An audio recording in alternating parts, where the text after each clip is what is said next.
Okay, good afternoon, everyone. Welcome to this book talk with Farid Hafez. It's a huge honor to have Farid with us today. The book that Farid will be talking about was recently published by Oxford University Press. I'm very proud to say that when the book was under review, I had the opportunity to be one of the external reviewers, and it immediately impressed me in terms of its historical depth, the quality of the research, and of course, its contemporary relevance to the world in which we're living in. In terms of his official biography, Farid Hafez is Associate Teaching Professor of International Relations at the College of William and Mary. Since 2017, he's been a non-resident senior researcher here at Georgetown with our The.Bridge.Initiative program on Islamophobia.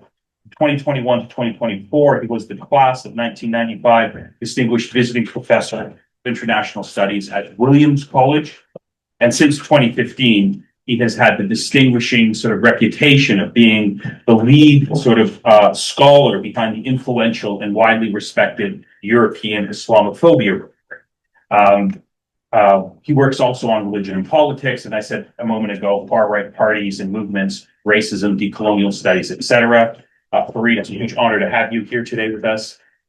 Look forward to your talk. Please join me in welcoming Farid Hafez.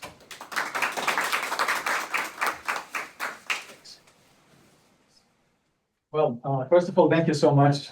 I didn't know that you were one of the reviewers. Now you do. Now These things are secret, right? So, yeah, it's a double honor in that sense, right? To be here today, given this interesting historical incident, and obviously being again in person here at the The.Bridge.Initiative, ACMCU at Georgetown. I was thinking, like, I've never been at one institution for such a long time, like the Bridge, the ACMCU. So always good to be back in person. So thanks to all of you for coming here. I've been working for a while on Islamophobia, on issues of governance of Muslims in Europe, with a specific attention given to the German-speaking world, because given that I have a background in Austria in terms of my personal life. And this is kind of, I hope, my very last thing to say about this topic. That's kind of how I imagine it. So what I'm going to do here today is give kind of like an overview of where I situate my book, where I see this contribution, explain a little bit my theoretical approach, and give a couple of empirical examples before we delve into a Q&A session. So I would like to start with one of the probably most quoted, most famous poli-sci, and I'm trained in political science. Poli-sci works on the question of the governance or accommodation or bureaucratization of Islam in Europe. It's a comparative study by a couple of poli-sci scholars who did a comparative analysis on Britain, France, and Germany. One of the most quoted works in that field. And what they do is they suggest that state-Islam relations are institutionally path-dependent. So their argument is basically that the history of church-state relations plays a huge role in determining the accommodation of Islam in European countries today. And I do really appreciate and very much sympathize with that historical approach. There is obviously also other scholarship that would very much disagree with this argument, highlighting more the discriminatory aspects where actually there is a deviation of the regulation of Islam compared to other religious institutions, denominations, churches, however you want to call them. Mm-hmm. And obviously, both of these approaches have strengths and weaknesses. So the work of Fetzer and Soper basically does not question why Western nation states' treatment of Islam has differed in many ways to a large extent from their treatment of other Christian churches primarily. So what I want to do is I want to build on a scholarship that, and that's one of the very few works that where I align with more in the theoretical realm, which is a book by 3 Dutch authors, on the colonial and post-colonial governance of Islam. So that book basically asks the question that I ask. what are the continuities and the ruptures in the governance of Islam by European empires. But what that book primarily does is it looks at the continuities in terms of the colonizing empire and the colonized territory. So I'm not interested in my work of how that plays out in today's Tanzania, Togo, Cameroon, where the Germans were, or how it plays out today in Bosnia, where the Austrians were. I'm more interested in how that comes back to the European heartland. I'm interested in the continuities for the bureaucratic apparatus that learned how to govern Muslims during the colonial times, and how that can be traced back in the terms of the contemporary governance in Austria, in contemporary Germany. And the other thing that I would say also differs in my work, but where I build on that is very much that I center the question of race and racialization, which is not so much at the core of that work. So what I basically do, I bring two different literatures together. One is the poli-sci literature. The other one is the history literature, which there is a lot of on the history of Islam in the colonial period, in the interwar period, in the Nazi period. And I try to have a discussion between those two literatures through the lens of post-colonial or decolonial theory. So here is how I start my conversation and start off with the book. I begin with 3 episodes. The first episode is an episode from a guy called Benjamin von Kallay, who was from 1882 to 1903. So for more than 10 years, the dual finance minister of the Austro-Hungarian Empire.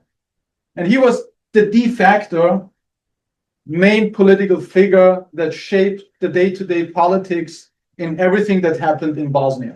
All right? And I have here a quote in one of his memoirs, in which he speaks, he says the following: "Before our eyes, and interesting and in terms of its extent, a significant part of the great world problem," he calls it in German, großen Weltproblems, is taking place. Whether and how it is possible to integrate the Mohammedan view of life into the framework of modern, loyal progress in such a way that the Mohammedan element also becomes an equal factor or the same. So in other words, in a nutshell, what he tries to say is, one of the big problems of the world, one of the big questions of the world that we are addressing here is, are we going to be able to include the Bosnians, the Muslims, as being part of the modernity project, of being part of the Austro-Hungarian Empire, right? And one of the main lenses through which he views that issue is the question of race. There's a huge discussion, and I go into detail a lot in the book, about how he views the Bosnian peoples. And initially, at the beginning of the occupation, which started in 1878, when Bosnia became part of the Austro-Hungarian Empire and was no more a vilayet of the Ottoman Empire, he largely viewed the Bosnians as, quote, an Oriental race, the Turkic Mohammedan Weltanschauung. All right? And I'll speak more about the question of how that idea of the racialization of the Bosnian also changes over time. 130 years fast forward, we got here Sebastian Kurz, who was for a couple of years the Chancellor of the Republic of Austria. All right? One of the things that he did at the very beginning of his tenure, before even he became Chancellor, was that he amended an act, a legislation, which already existed and was implemented initially at the end times of the Austro-Hungarian Empire in 1912, which is the so-called Islam Act. He introduced a new Islam Act, the Islam Act of 2015. All right, so 103 years later. The act introduced many things, and I won't go into the details here, but amongst one of the most important and main of the contested issues was a ban on foreign funding. All right, for Muslim denominations. So while all other legally recognized churches and religious denominations in Austria are obviously related to their transnational connections, first and foremost, the Vatican and the Catholic Church, which is the most dominant church in the country, with 6 million out of 9 million of the population being part of the Catholic Church. This legislation was largely regarded as very discriminatory. Again, I won't go into the details, but it goes very much back to this idea of what the Austro-Hungarians did in 1878, which is, let's introduce a new religious bureaucracy. And formally, what the Ottoman Empire had, is that the Sheikhul Islam would nominate different muftis in different towns in Bosnia. What the Austro-Hungarian Empire did was they invented a new institution called the Reisul Ulema, the master of the learned, right? Who would become the main interlocutor between the Austro-Hungarian Empire and the Muslim population, creating a new structure, a new institution for the Bosnian Muslim folks. The way how the Islam Act of 2015 was defended in the public, how it was legitimized, was to create, quote unquote, an Islam of Austrian imprint, an Islam österreichischer Prägung.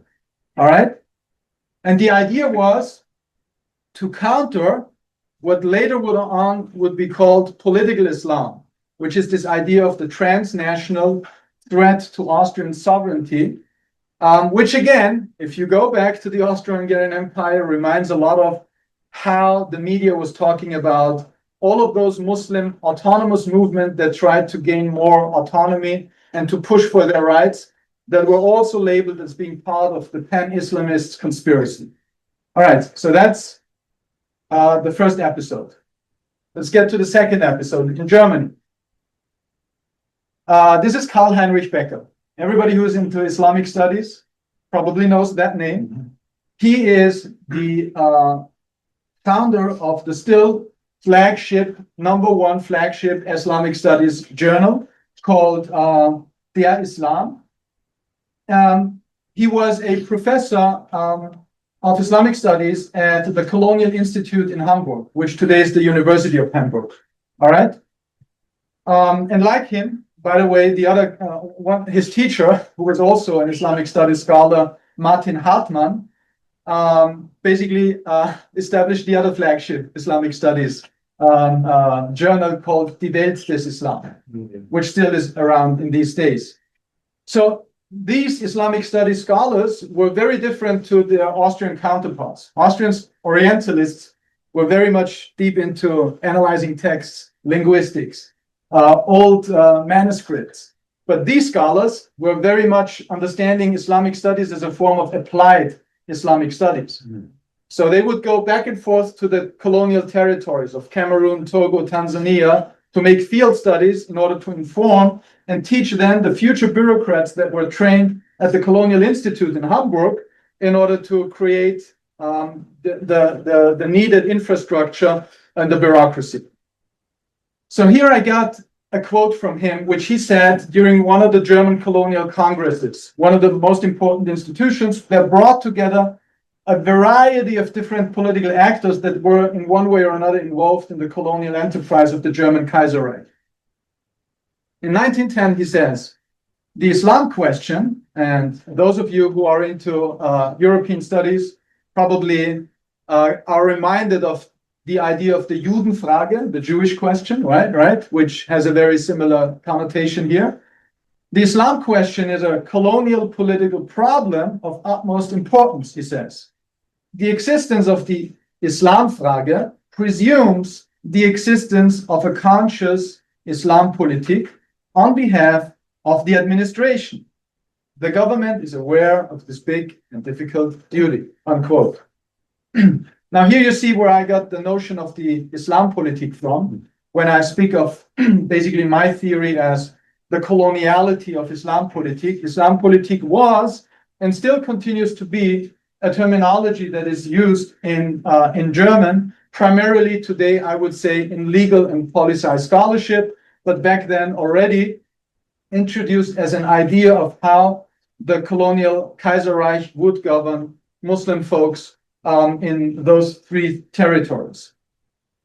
All right, fast forward 100 years. Wolfgang Schäuble, Minister of Interior from the Christian Democratic Union, in 2006 established what has become until today the most important institution that is trying to reason around the question of what is the place of German Muslims in Germany. All right.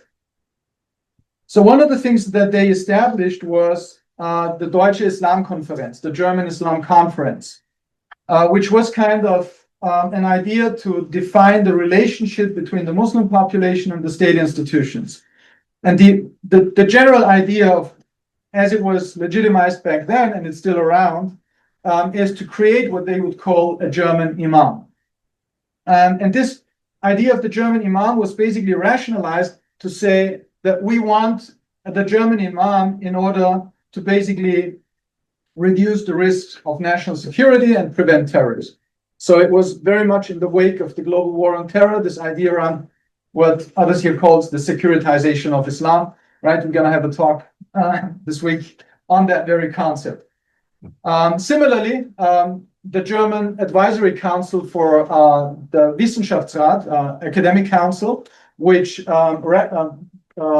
publishes recommendations for the state federal institutions, in 2009 proclaimed that we want to recruit from a pool of homegrown young academics because such does not exist, right? The talk was about Islamic theology. One of the things that they did, starting in 2009-10, was establishing a huge number of Islamic theology departments in state universities. And all of this was around the idea to create the ideal German Muslim subject. There's a great study on that by Hernandez Aguilar, who wrote more in the contemporary context about that. All right, so that's episode 2. And this idea of the German imam was something that we can already connect to the Kaiserlich-Deutsche Muwallim.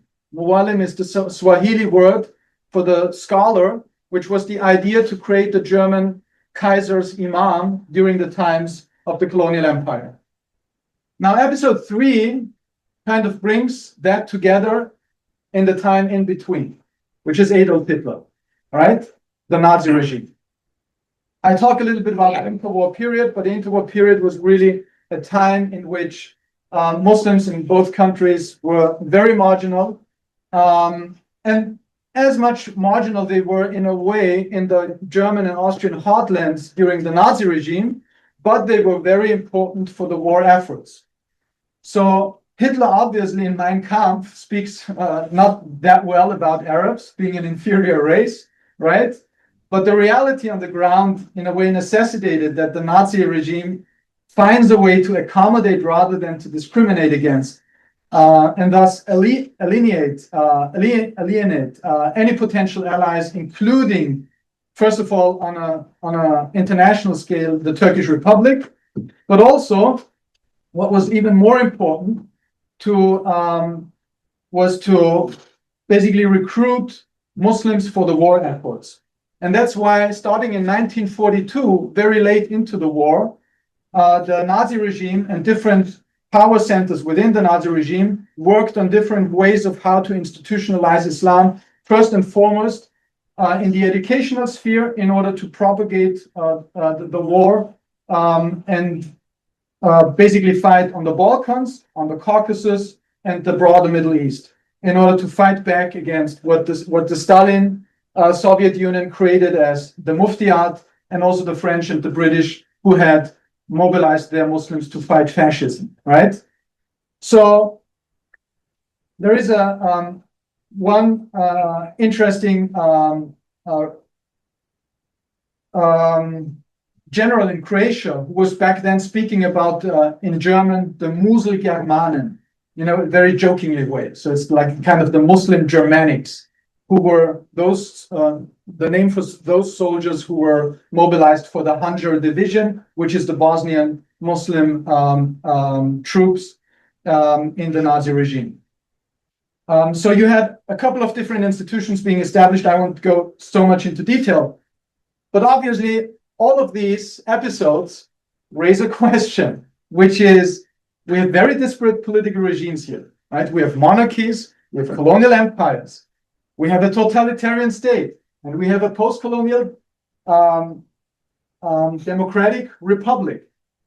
So even though these regimes are so vastly different, what is it that we have a seemingly interesting proximity when it comes to the question of how Muslims are being governed?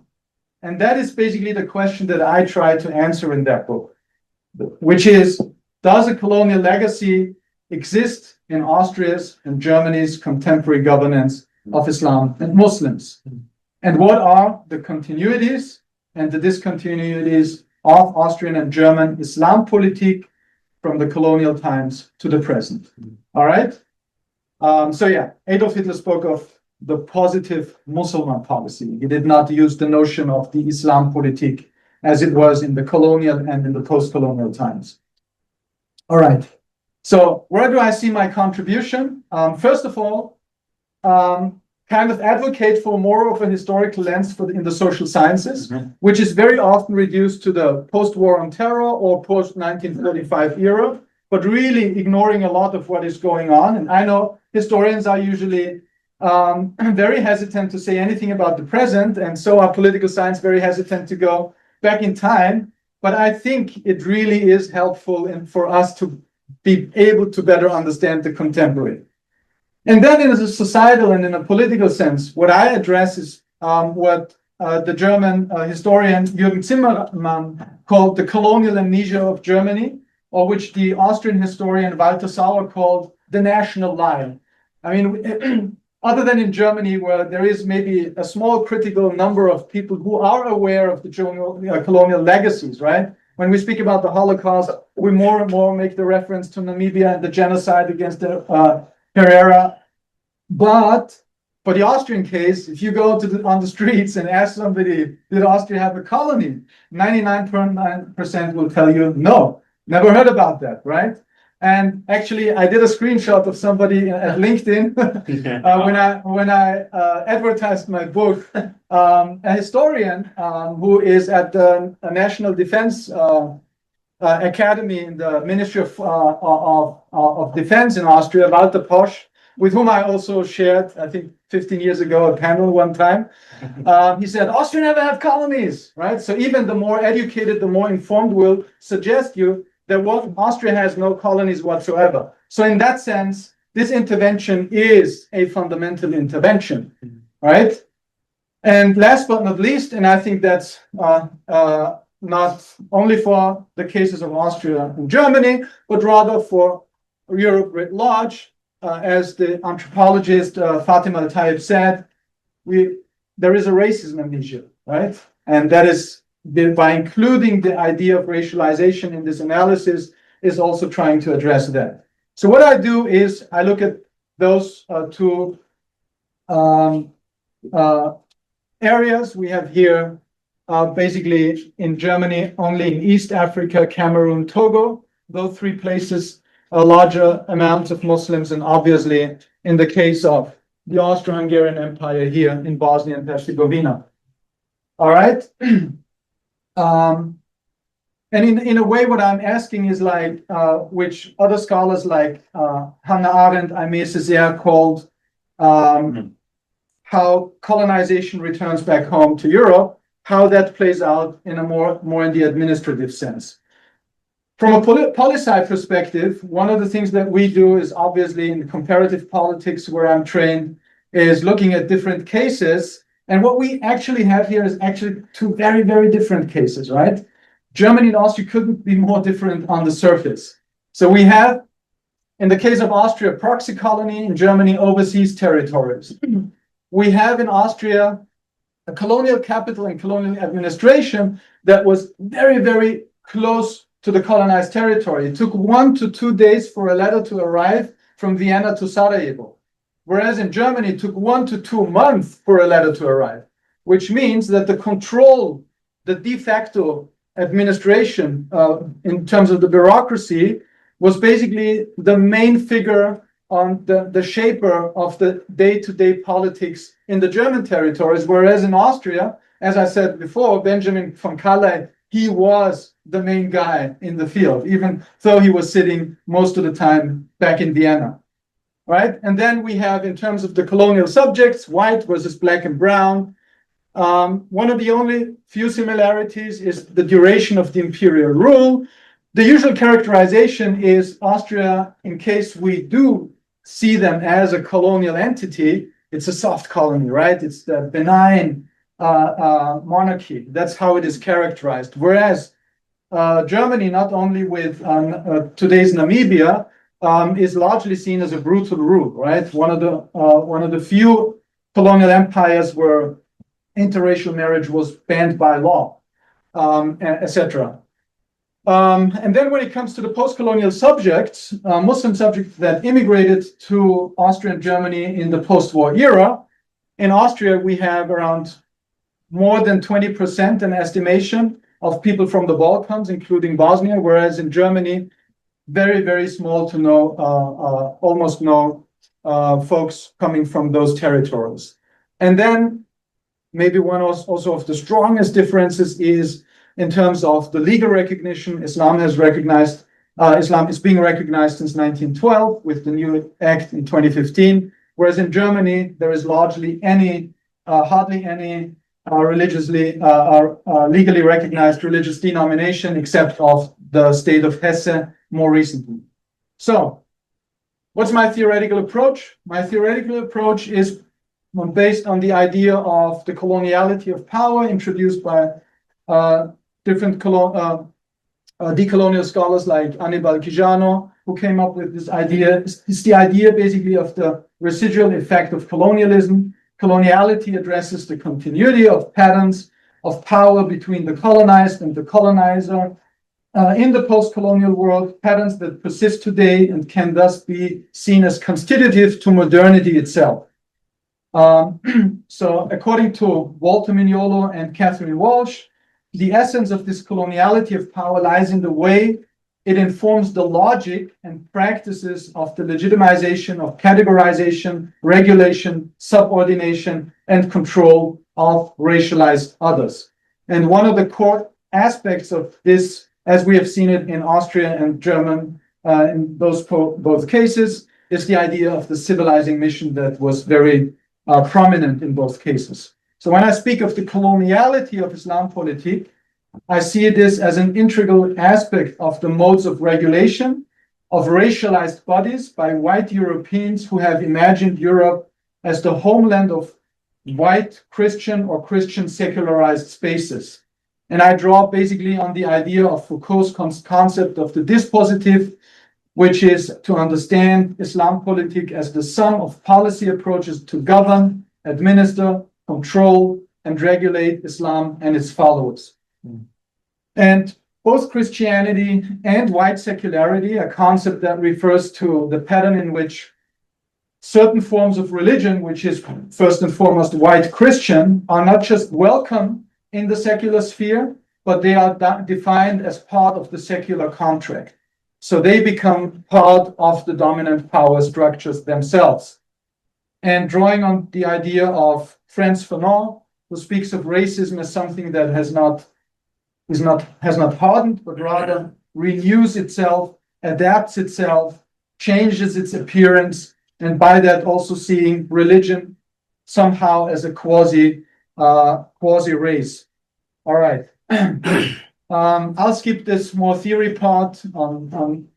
One of the things that I'm really trying to focus and highlight here is the aspect of fluidity, because that is really key. One of the things that you would assume is the postmodern democratic state is almost like, because of rule of law in terms of its regulation and bureaucracy, has a clear way of dealing with things, right?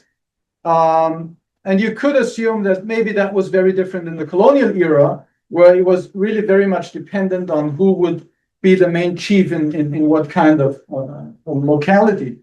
But one of the things that I really can show here with telling this story is the fluidity of racialization was the main denominator that allowed for constant policy changes depending on what is really important, the power of those who govern, right?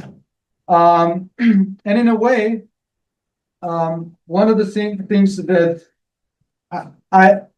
I think that helps us is it enables a better understanding of the flexibility and functionality of Islampolitik.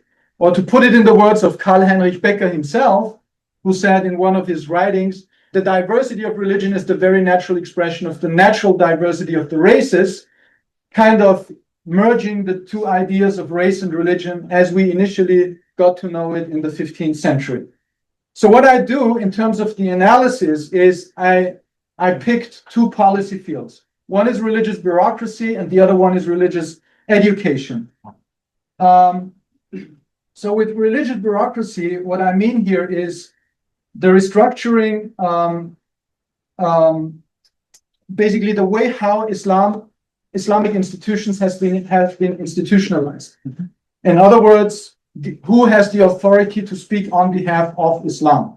And one of the things that colonizers did once they got rid of all of the resistance that initially counteracted the attempts to colonize these territories was to build new religious institutions. Or where they were not fully successful, they restructured them, or they tried to win over a couple of loyalists who were then able to do whatever the colonizing emperor wanted. The other thing is religious education, which is key because religious education is the idea that through education we can change in the long run how Muslim subjects feel, how they are attached to the state institutions, how they identify, and whether they can be, as Benjamin von Kalle initially said, become part of the loyal progress of modernity, right? So that's kind of what I do throughout the book. It's basically structured along these two policy fields in those three eras. And I don't know how much time we still have. More time. Yeah. So I'll give you just a couple of examples, okay? So as a first step, the colonial regimes of the German Empire and dual monarchy have all cracked down on the initial resistance to conquer the territories and subsequently squashing down on re-emerging waves of opposition that came every couple of years, all right? That was similarly true in terms of the waves of opposition in the Nazi and the post-colonial era. All these regimes have restructured Muslim infrastructure by establishing religious bureaucracy and using education as a tool to foster the loyal subjects in the long term. The insurgent Muslims who resisted colonization and fought against the empires were either hanged, imprisoned, expelled, banned from re-entering the country. And to give you an example of the dual monarchy, for instance, where the religious infrastructure was not only cut off from the Ottoman Empire, as I mentioned at the beginning, but it was really this institution, the new institution that is still around today in Bosnia, the Reisul Ulema, or the Riyaset. And similarly in West African territories of the German Empire, you basically had parts of the ruling Fulbe elite that was in power, that was replaced by loyalist followers. And in German East Africa, following the initial invasion and the violent suppression of what is called sometimes in the literature the Arab Revolt, or the Abu Shiri Revolt, because it was led by somebody they called Abu Shiri. That's the picture here that you see where he's at the end killed by 6 shots. Once this resistance was crashed, Arab notables were recruited as collaborators. Initially, Black Islam was good Islam. Black Islam was the peaceful Islam. It was the harmonious Islam. It was, they would even call them the half or fake Muslims, right? Because they were basically more aligning with the German Kaiserreich compared to the Arabs who initially fought. once the Arab notables were recruited to become part of the power structures, which they lasted up until the end of the existence of the German Kaiserreich, Black Islam became militant Islam. And Arab Islam, which initially was seen as a militant force, then became the Arab, more superior than the black, still inferior than the white, but somehow in between those two races. So there is a super interesting discussion on what the value of race is throughout those couple of decades.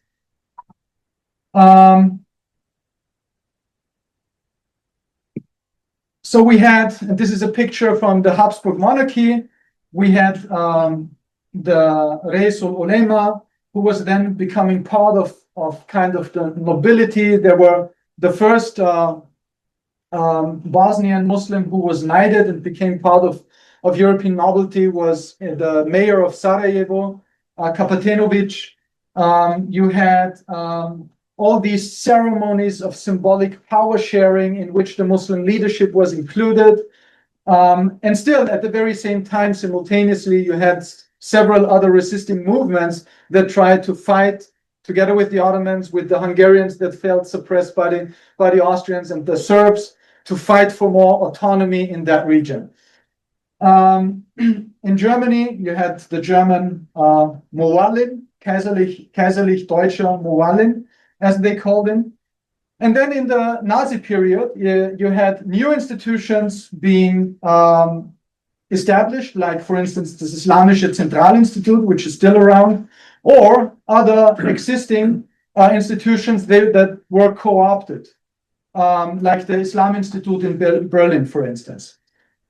One of the most important aspects of the Islampolitik was what Heinrich Becker would call, or what we would call today security politics, so Sicherheitspolitik.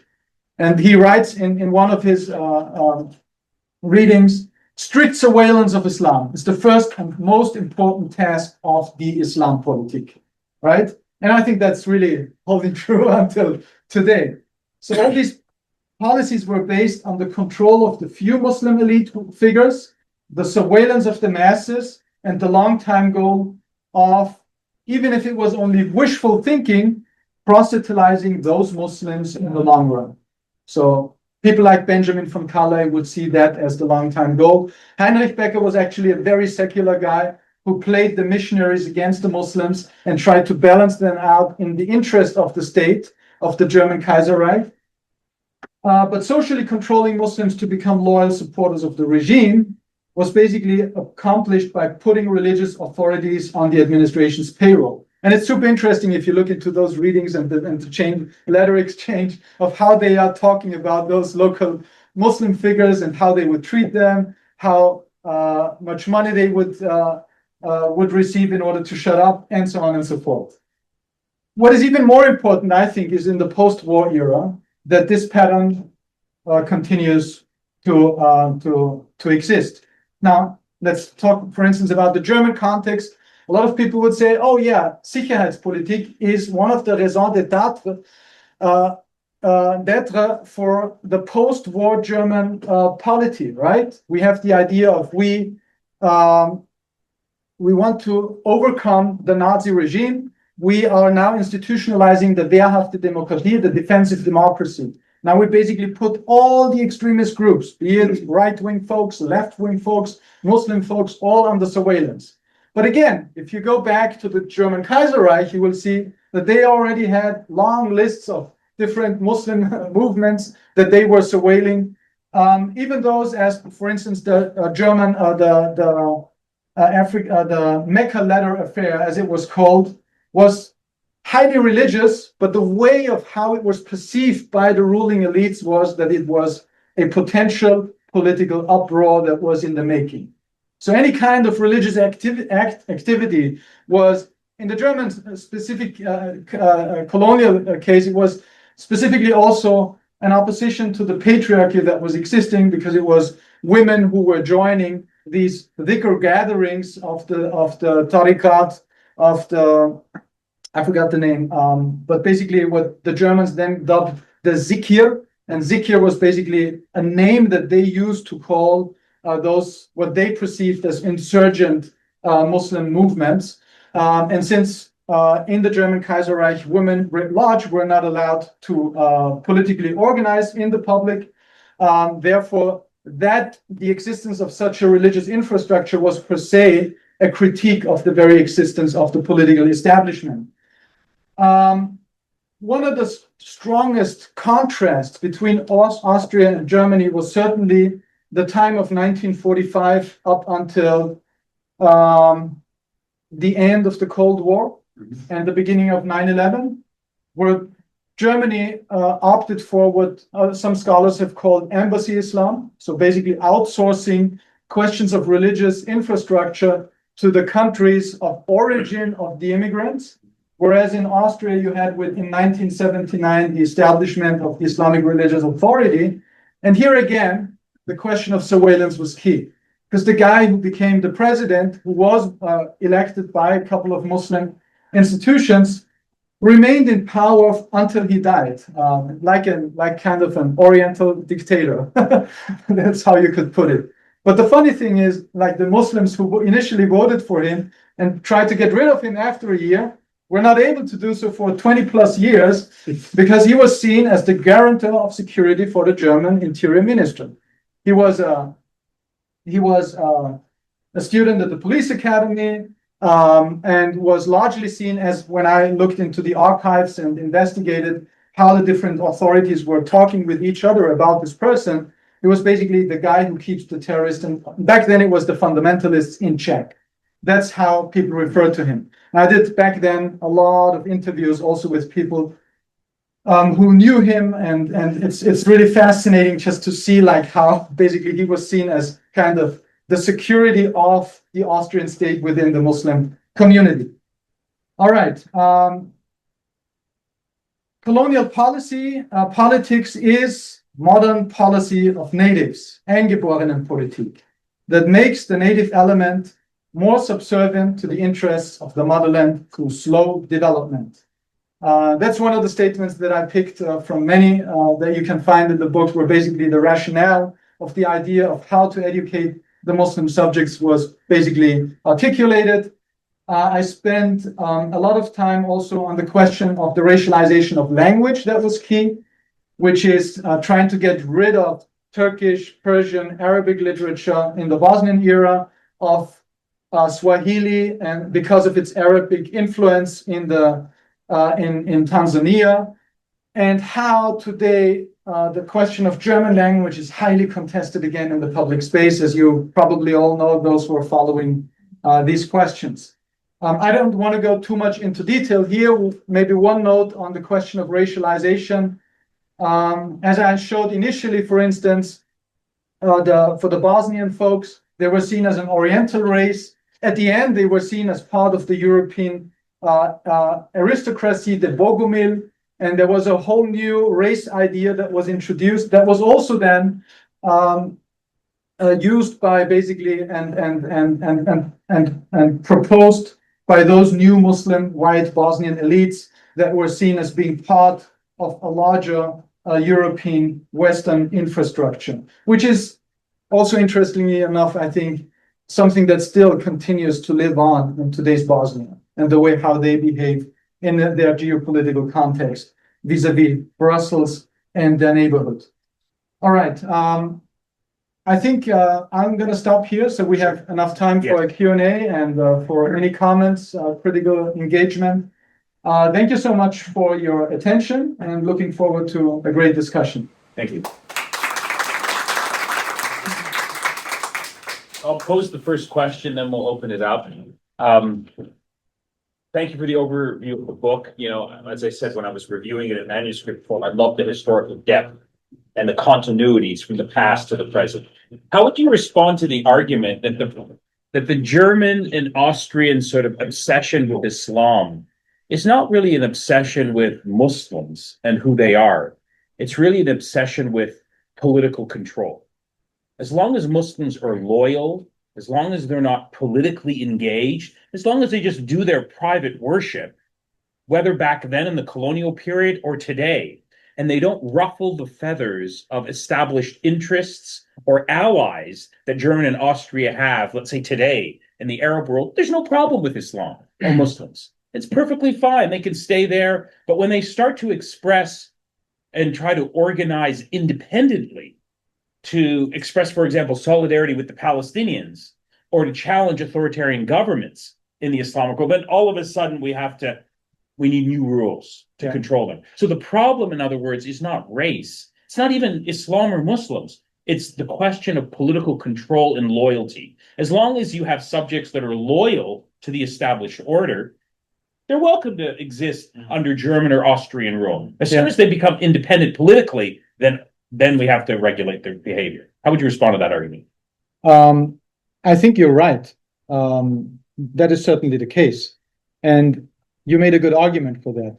Still, at the same time, I think there is another aspect to it, which is the question of the inferiority that is ascribed in the racialization of the other, right? So if I go back to the German and the Austrian case in terms of its imperial time, the Germans certainly and very explicitly saw neither the black folks nor the brown folks, the Arabs and the Africans, as in any way equal to the white colonizer, right? So equality was not there. Right. And I think that is something that still holds true to some extent. Yeah. There is, because the function, I think, in terms on that level, you're absolutely right. But even if they would be totally loyal, even if they would be apolitical, they still not equal human beings. And that is one of the key points. Because if that is true, and you can do anything, right? Because that is at the core of dehumanization. If you do not think that somebody is as human as you are, you can do everything with him. And we've seen that in the past couple of years. And we see that in the way of how they're being treated. So if I go back to the letters between Benjamin von Kaller and the governor in Bosnia, they were elevating some nobles, right? Became part of the religious hierarchy and therefore part of the larger infrastructure. But they were belittled. Right. They were seen as inferior, right? So they, in a way, they played with him. And that is very much related also to the question of racial inferiority. And I think that is, I mean, at the end of the day, one of the things that I want to do with that book is raise this question, especially within the German-speaking world, where this whole idea of critical engagement with race and racialization is so sidelined. We have to have these conversations because if we do not, how should we overcome and get to a state where we are able to see each other as equals and as human beings? Okay, good. I have a lot of questions, but I'll turn over to El Sayed next. And then, Well, thank you so much for a great talk and for an attempt to reconcile between historians and political scientists. I myself am a political scientist and more importantly, a product of the Free University of Berlin. I actually attended Schäubles conference in 2006. You have requested critical engagement, so permit me to raise four main points about your great talk today. First, you used the word "developed," the word in historic terms, and my point here, I think, developed meant 100 years ago or late 19th century, specifically the European theater, not the world as we understand it today. So this is my first point, and it also, I think, the reference you made about the modernization of the Muslim world, I think it was specifically related to the era of Tanzimat in Turkey and the whole European theater of developed as Europe. My second point, the fascinating Bosnian question. I'm teaching this in terms of nationalism, and I guess my question to you would be, how do you disaggregate the fault lines between religiosity and nationalism? Because even though the German statements refer to Bosnia in Islamic and Muslim terms, but I think the essence of reference had to do with the conventional narrative about nationalism or the rise of nationalism back in Europe. So I think my question is, the Islampolitik meant nationalism. I just want to hear your take on this. The third point, I somehow sympathize with the guy who commented about colonies. And in this case, I want to make a distinction between colonies and colonialism. I mean, more specifically, Germany had a few colonies, but it was not a colonial spot. I mean, the move from Europapolitik to Weltpolitik, the Kaiserreich, I think in this case, I would ask you about what distinguishes kind of the German Orientalism versus British and French Orientalism as established colonial power in the Arab world. And when I say the Arab world, when you say the racialization, this is not my specialty when I use the term, but the Arab world did not exist back then. There was no Arab. I'm talking about the modern Arab world. I'm talking about the emergence of the modern Arab world, the nation state after World War I, specifically. So these terms have kind of acquired different layers: developed world, Islamfrage, the Arab world, or the Arabische Welt, the Arab world. I think as we understand it today, it differs totally than the understanding from a German Austrian perspective back in history 100 years ago. My very last point, and coming from Egypt, I was expecting you to allude to Maxwell Oppenheim. I mean, his understanding of Islam. He came to Egypt and he spent some time, but also the big debate between Maxwell Oppenheim from one side trying to evoke the Islamic sentiment versus Lawrence of Arabia with the move of nationalism. Once again, I'm culminating my comments with the fault lines between nationalism and Islam. Thank you. Thank you. That's a lot. Well, I speak about Oppenheim, and I think he's one of the great people where you can see the personal continuity, right? Because he was one, and he and his students were those who basically tried to advise the Nazi regime in its very last few years of how to handle the Islamfrage, if I may use that question, basically how to institutionalize that. And he was also a key figure during the First World War, right? So that is one of the great examples that I give of even the continuity of the bureaucratic apparatus in the German case, which seems not to have been that strong for the Austrian Orientalists from the University of Vienna, as far as I've seen. But again, I mean, it was not, at least they didn't pop up in the material that I analyzed. As for the nationalism question, I think it is, yes, it is related, because even the Austro-Hungarian Empire throughout the years had shifting priorities. Von Burian, who succeeded von Kallay, Benjamin von Kallay, was somebody, was basically in the era, and I didn't go that deep into that, who basically at the end of the day gave Bosnian Muslims relative autonomy, right? Which they achieved in 1909 when Bosnia and Herzegovina became annexed and became formally even a part of the Austro-Hungarian Empire, as it was only before occupied, and based on the Treaty of Berlin was basically actually still formally speaking under Ottoman rule, even if not in fact. So there were shifting ideas also about the question of nationalism, and clearly one of the reasons for why the Austro-Hungarian Empire focused so much on the Bosnian Muslims here was because they saw them not as aligning to any other nationality, right? They were afraid of the Serbs to become part of the Russian Empire. They kind of felt like the Croatians as Catholics are under our hands and control anyway. So the Muslims were like, how can we create an independent national identity that then becomes part of the multi-ethnic infrastructure of the dual monarchy?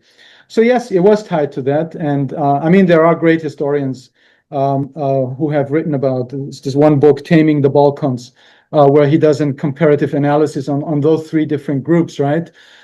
So it was related to that. I did not fully get the question of Die Welt, because I didn't feel that I was referring to that.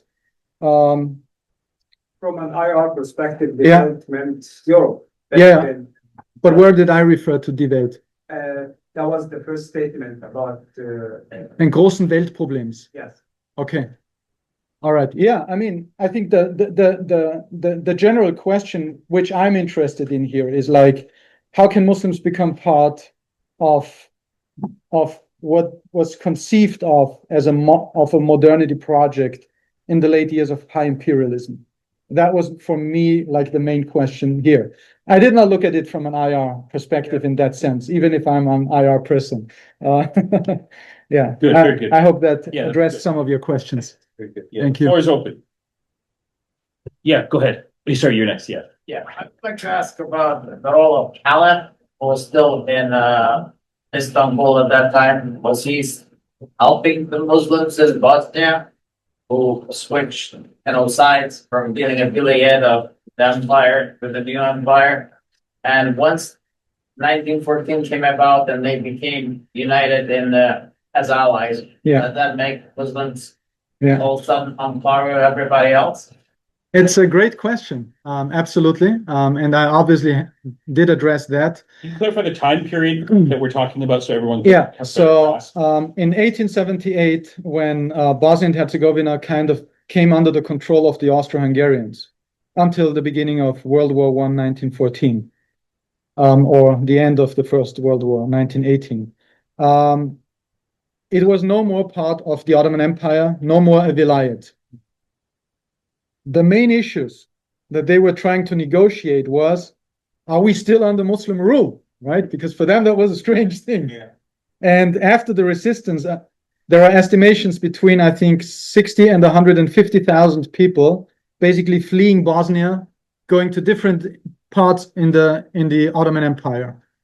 There's still places named after those Bosnian refugees, basically, that you find in some places over there. And the interesting issue, there is recently a study that came out, I'm so bad with names sometimes, but that basically just studied the question of the Ottoman Empire's behavior vis-a-vis the Austrians in regards to that very question of Bosnia. And it was not always a clear strategy that went one way. Because there were, like everywhere else, different political power structures. But in a nutshell, the Ottoman Empire initially saw it as a problem, tried to side with the Bosnians, but very soon realized we're not going to win this war. So let's do what? Let's keep them there. So they are our lobby in the Austro-Hungarian Empire. That was kind of the rationale, to break it down in a very superficial way.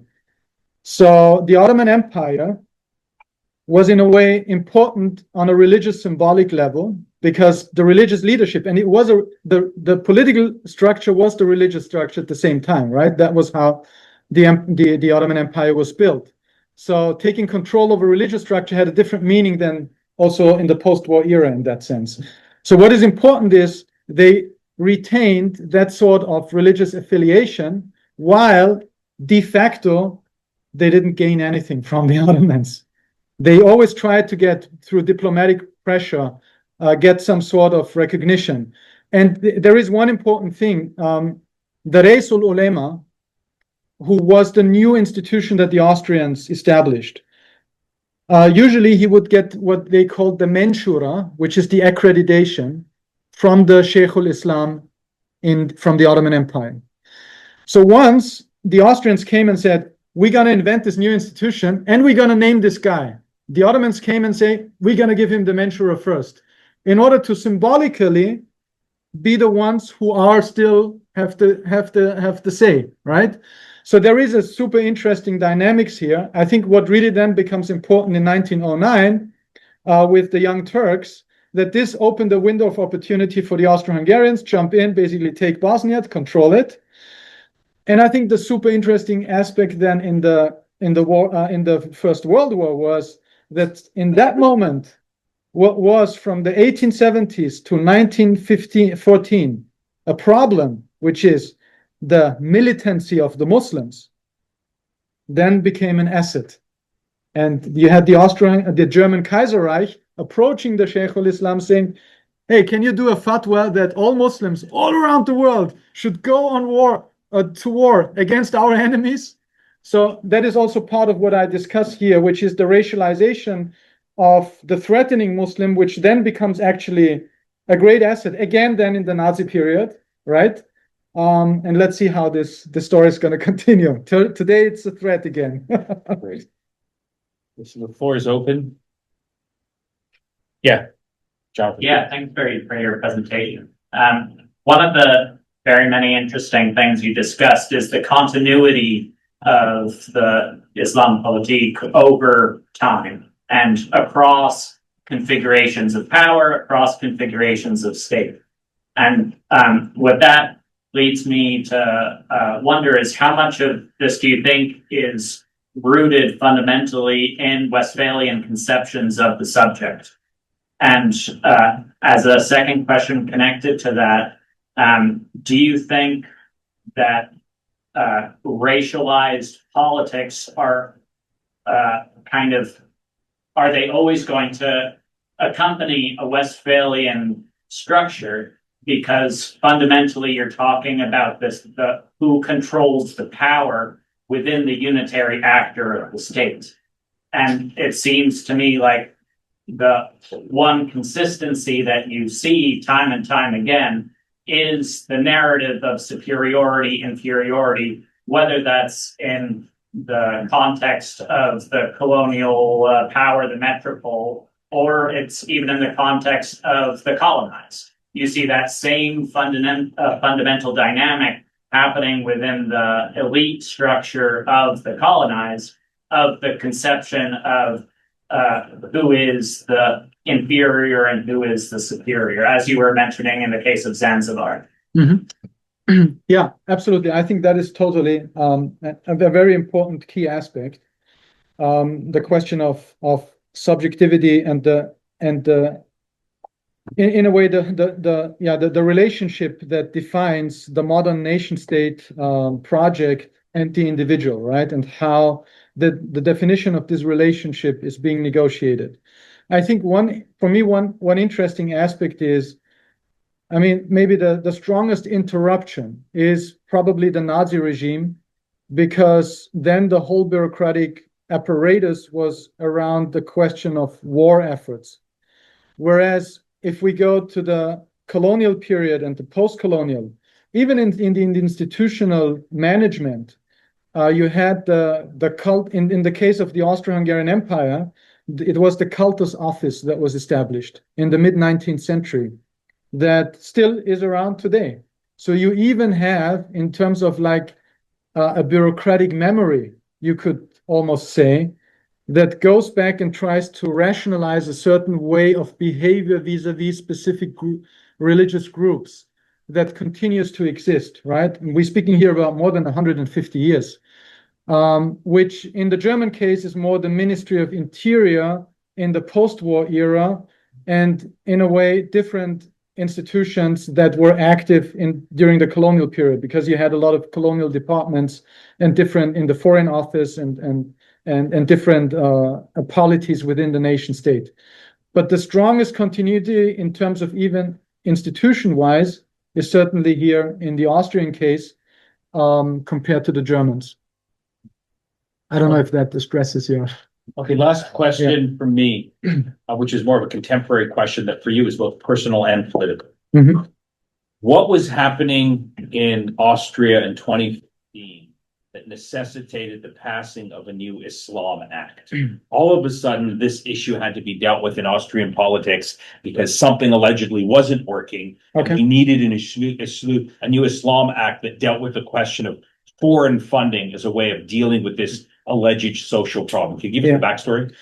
I think there is a European story that I don't necessarily talk about here, which is like in the years 2006, 7, 8, a couple of different European countries came together, and primarily ministries of interior, who discussed how can we go about the Muslim question, right?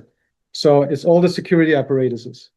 And, you know, this growing notion of control your Muslims by creating structures that take care of them, which we know from the Arab world, etc., became much more mainstream and was on the agenda, basically. I myself, I was actually I was invited in 2000, 2011 by back then Sebastian Kurz himself to be part of the working groups that were discussing issues around what then would become the new Islam Act. I was not involved in this group, but in part of the larger debate. And I approached Sebastian Kurz and I told him, look, I think this goes into the wrong direction, which was also the end of our relationship. But the idea, I think, was very much, and I think Europe is just a different story compared to the United States, because you have Muslim populations between 5 and 10%, right? So they are, and according to a lot of the social demographic changes that are happening, they're going to be up to 25% in some Western European countries until 2050. So the question for them becomes much more relevant because they see it through the lens of security, right? And I think that is the moment what really informed these policies and the efforts that were made that led to all of these different structures that were then built.